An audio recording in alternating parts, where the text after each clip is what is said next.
Well, hello everyone, and welcome to our vlog number 7 from First Congregational Church of Concord about our transition of buildings. And today, Tim has a story to share with you to start us off as we re-pick up our story December after we've moved all of our items from the whole building into just the front section of the building. So Tim, I turn it over to you. Vlog number 7, lucky 7. Lucky 7. Can anybody guess that Amelia and I enjoy having conversations with each other?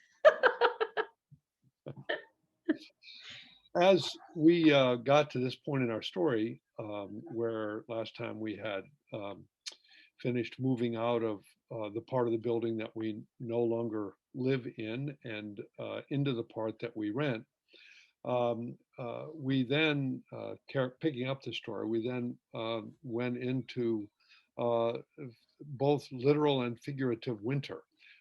Late December into January, it's cold. We're certainly not worshiping in our building.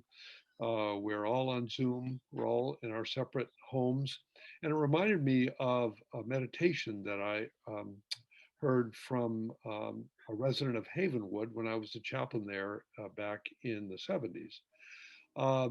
And we used to meet every morning after breakfast in a conference room and have devotions. And one woman brought in one cold January morning with about 2 feet of snow on the ground, brought in a meditation in which she recounted all the amazing and fantastical and miraculous things that were happening underneath the snow, even as we sat there and looked out at seemingly an unmoving landscape. So that reading made me think about a little bit about what it's been for us during the time since December in our congregation, where we are still mostly worshiping at home, or have most of this time. And yet there's been lots of things happening under the surface for us at First Church. Absolutely. Yeah, we had begun working with a real estate agent end of December, beginning of January to look at potential properties. And we've been doing that. We're still doing that. We'll get more about that probably next time. But so there was work going on, but there was also a space of rest. We sort of called each other for a time of rest after all of that intense both physical and emotional work. And through that process, also really began to dream about what we needed right this minute with all of the technology we've been using for worship, and just for myself as the pastor, knowing I've picked up all kinds of technological things that I never thought I would be doing, and needing help with that. And that we talked previously as a congregation before pandemic, before all of this, how necessary it will be moving forward to have somebody to really tend to maintaining our website and social media accounts, and really helping to welcome folks into our congregation in the digital realm in ways that we haven't yet done. And so in February, we began conversations about hiring somebody part-time-ish to do that work, and had someone in mind that we wanted to, in fact, invite into that role that we thought would work well if that person was interested. So we had a meeting with that person. Tim, do you want to take over from there? Yes, we were so bold as to ask him whether he'd also be willing to help us design the position.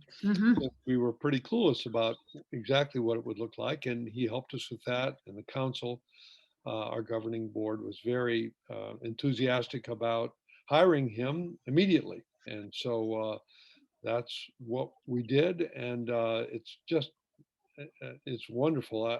I always tell people, soon after she got here 7 years ago, Pastor Amelia said, we should eventually have a goal of never doing anything just once in the church. It should always be available online or somewhere. And we all looked at her like she had, 6 heads. We didn't really know what she was talking about. But with the addition of our technology integrator, that's becoming a possibility. Yeah. Yeah. And in fact, the sort of super up-to-date update, I'm a part of many different clergy groups on Facebook.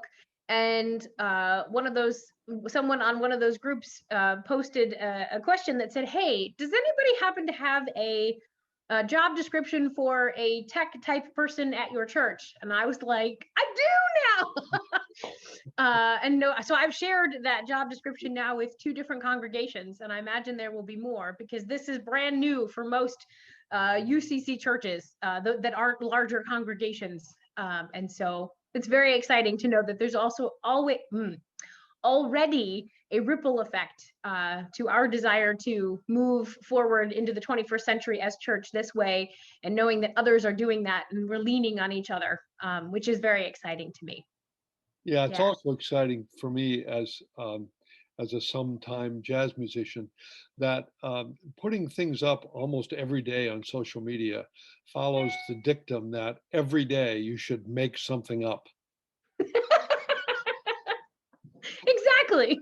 Regardless of what it is, something Exactly. creative should be happening. Something, something. So Yes, all of you out there, make something up today. exactly. And just an invitation, because we now have this capability, we are worshiping outdoors in person on the front steps of what was our previous building. But we also we did it the first time last Sunday. We're going to do it again. We invite you to join us either on YouTube Live at 10 o'clock, or we will still have the capacity for Zoom for those who only have a regular phone to call in and join us for worship. So we invite you to take advantage of that. And as always, if this video has given you some insight or dreamings, we invite you to share it with anybody else who you think might be touched. And always a thumbs up helps other people to see this video as well. So thank you all again for tuning in, and we will join you again in a couple of weeks to sort of continue this journey. We invite you to join us. See you next Thanks, all. time.